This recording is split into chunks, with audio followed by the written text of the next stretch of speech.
So I will start with my journey. I was born in a community where at least one member of a family goes to defense. They serve in defense. So by that law, my dad also joined Indian Air Force. And from childhood, every 3 to 4 years, we used to shift states with him. We used to pack bags and go with him. So my all schooling is in different states. So that has an impact on me. Even now also when somebody asks me, Geeta, where are you from? Most of the people ask me that. And I really get confused. It's not because I don't have a native place, I do have. But my whole childhood I have spent in different states. And I have imbibed so many things from different cultures. I have lived in almost all states of India, so I cannot even name that list. So that is how, and this kind of life has taught me many things like equality, oneness and inclusive. So that is somewhere missing nowadays, and I learned that in childhood. So later when I grown up, in my days, software industry was like a boom. Every talented person wanted to be a software architect or engineer, and they don't want to live in India. They want to just fly to US. And same I did. I just joined the crowd. I went to US, and then that is the country which wholeheartedly welcomed talent. So that's how I landed in Silicon Valley. I worked with Google and many other companies, and I was very happy actually. I was earning good, really good, that too in dollars, so I was happy. But one fine day, one of my American friends asked me one question. He asked me, Geeta, have you seen Taj Mahal? And I was like, well, no, but I have seen almost all entire India in my childhood. And he was surprised. He said, we Americans, whenever we visit India, we make sure that we visit Taj Mahal, right? So, and I was thinking, okay, I should see whatever I have seen because of my dad's job. So I should visit Taj Mahal. And I made a plan, and I came back for a vacation, and I visited Taj Mahal. So well, you cannot describe Taj Mahal in words, and this talk is not about Taj Mahal. So what happened is, in that whatever plan I made from my busy schedule, I learned that when you travel, when you explore world, you develop affinity. You start developing a connect, and that helps you break your own boundaries and limitation. And that happened. And after seeing that Taj Mahal, I went to see other villages which were nearby, and one of the village lady told me a story, and that was of her own daughter-in-law. She told me, last month only my daughter-in-law expired because of tetanus. And why it happened? Because she used her own old blouse as a sanitary napkin. We all know, right? 82% of Indian women still don't have access to sanitary napkins. They use cloths, they use sand, they use rags, they use rashes, anything, whatever is available to them. So that was something, and I never heard about it. So we were like doing good. So I never thought, okay, if poor people are menstruating, or what happens to them, how they protect those flows. And then second incident happened.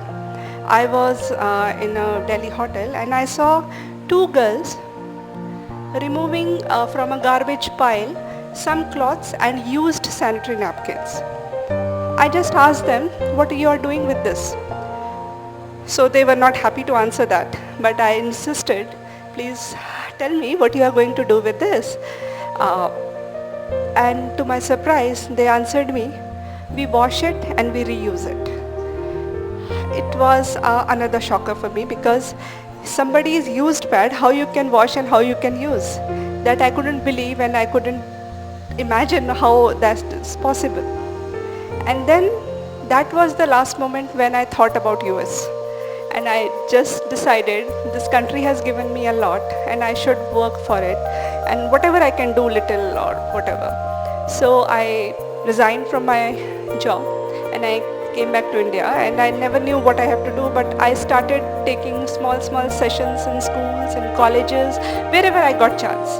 And later I found many people are joining me. And then there automatically I had to start an NGO, right? You need an organization when people start joining you. So that was my journey for this thing.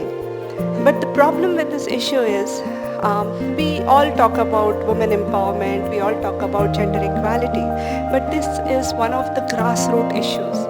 Unless you solve it, these are just talks.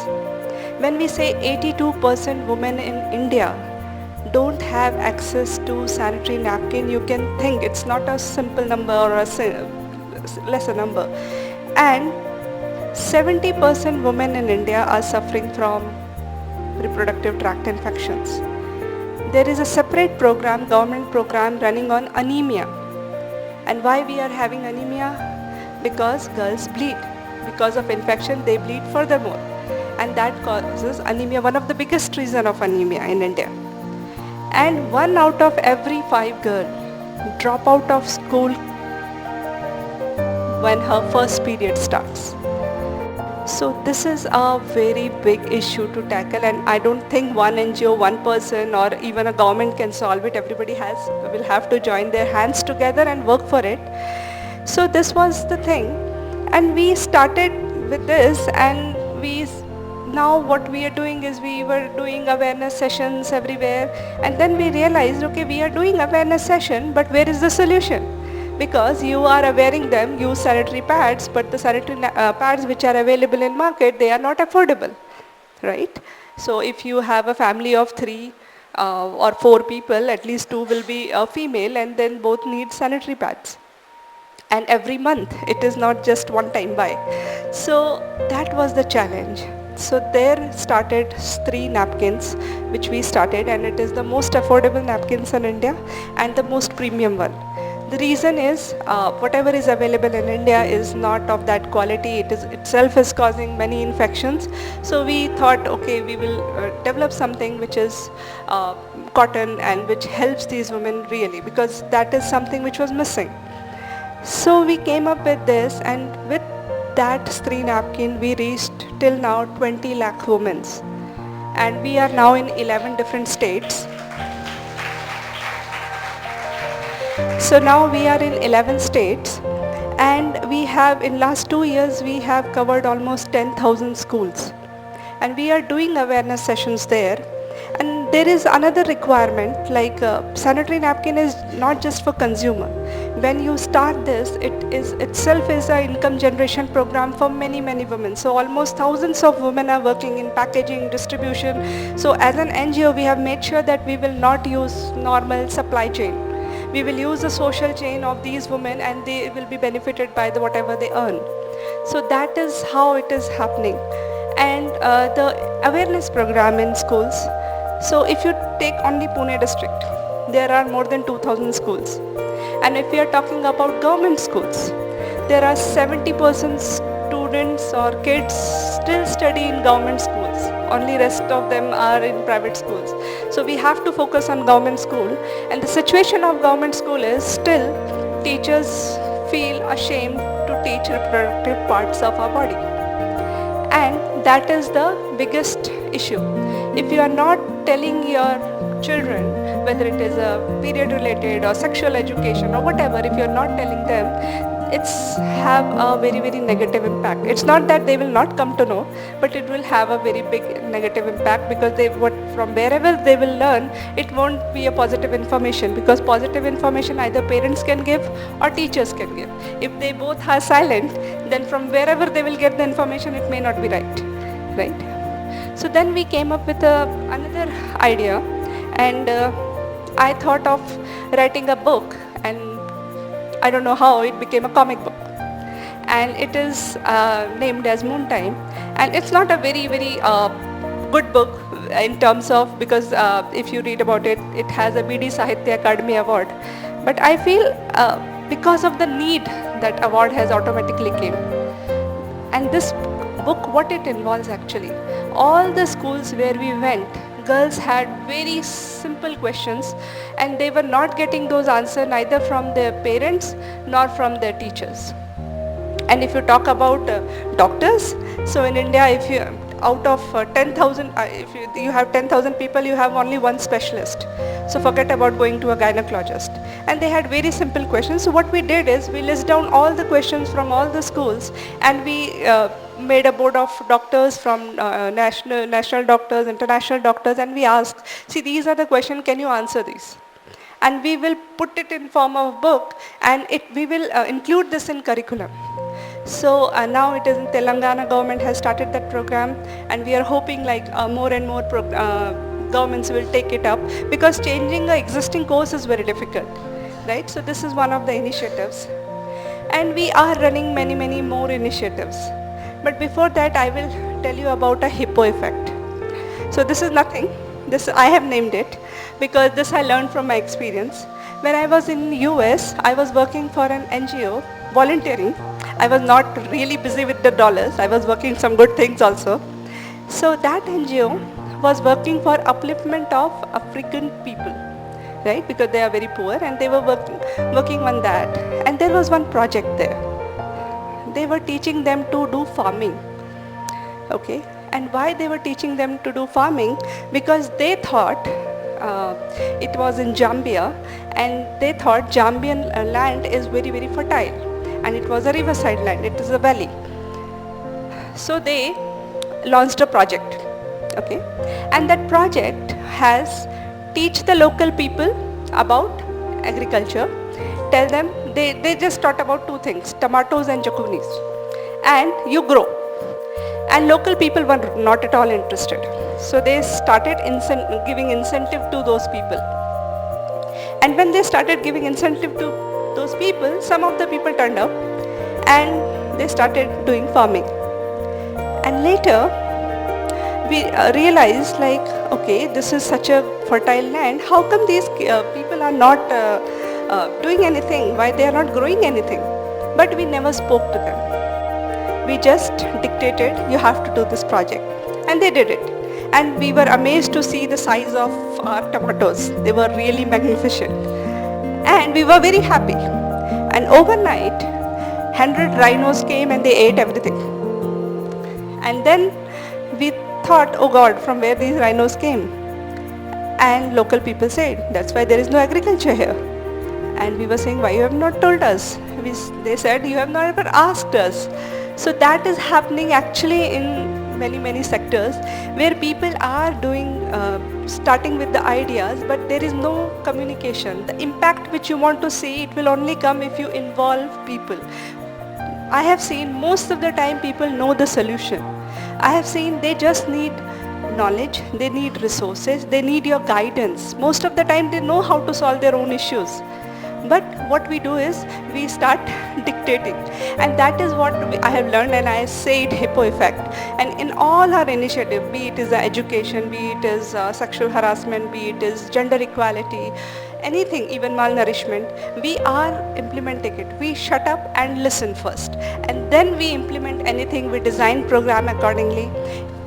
Let's take an example of gender equality. What exactly happening? People are fighting at much later stage. They are fighting why we don't have equal wages, why there is a glass ceiling, why women are not reaching to the top position. But the basic things we are not addressing. One of the things is menstrual health and hygiene. The second thing is how we are raising our kids. Most of the time, what we do, we ask our son to be brave. What we teach our daughters? How to smile pretty, right? And we ask our son to take risk. We ask our daughters to play safe. And that shows up somewhere or other in whatever decisions they take in their life. It shows up, because a person who is not able to take risk, how he will or she will succeed, that is not at all possible. So these are the grassroots issues which needs attention. So we in education also, we have Big Brother Big Sister program where we are connecting one-to-one privileged people with underprivileged, and we are saying like they have many more issues than just stationaries and the academics. If we can solve that, they will be able to excel in their own fields. So this is how things should happen.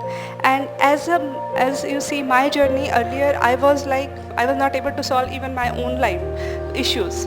Now I feel the impact. I can see the impact which whatever I am doing, I can see small impact which I am making in the society. I feel empowered by empowering others, and that is what is very much rewarding. Being thanked is nice, but it is not crucial for me now. So that is what has changed me as a person. And moreover, what my long-term things, what I see now is we are collaborating with many IITs, IIMs, and this is one of the management college, so management people and everyone. And why we are collaborating? Because charity and philanthropy cannot solve everything. We need social innovators, we need social scientists, we need social entrepreneurs who can solve these issues, because if it would have been solved through a charity or philanthropy, at least we would have solved hunger. Still so many people are dying because of hunger, 20 times more than any other war. So that is the situation. And what as a social activist you can do, you can promote these things, okay? And these, I will give you an example. In Africa, if you see, every year millions of kids die because of unsafe water. One young guy like you, what he did is he just created a straw which eliminates bacteria and big particles. That is saving so many lives which any government, any charitable organization couldn't achieve. So a single solution can help.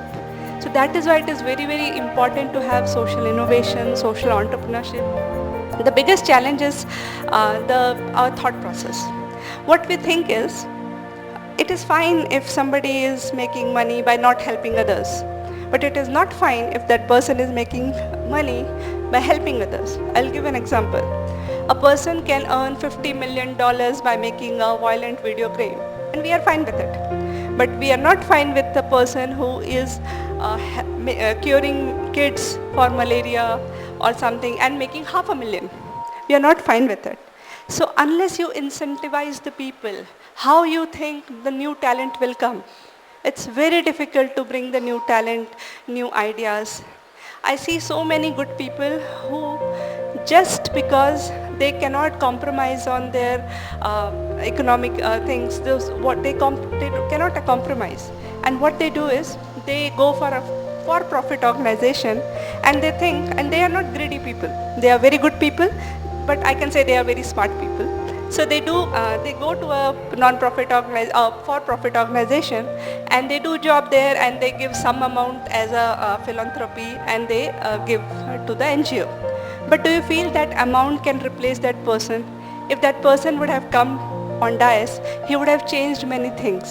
So that is what something is missing. So this is what I want to change, and we are changing. We are collaborating with IITs, IIMs, and we have so many certification programs. And this is helping us a lot. And I feel social activists or social workers as superheroes. Why?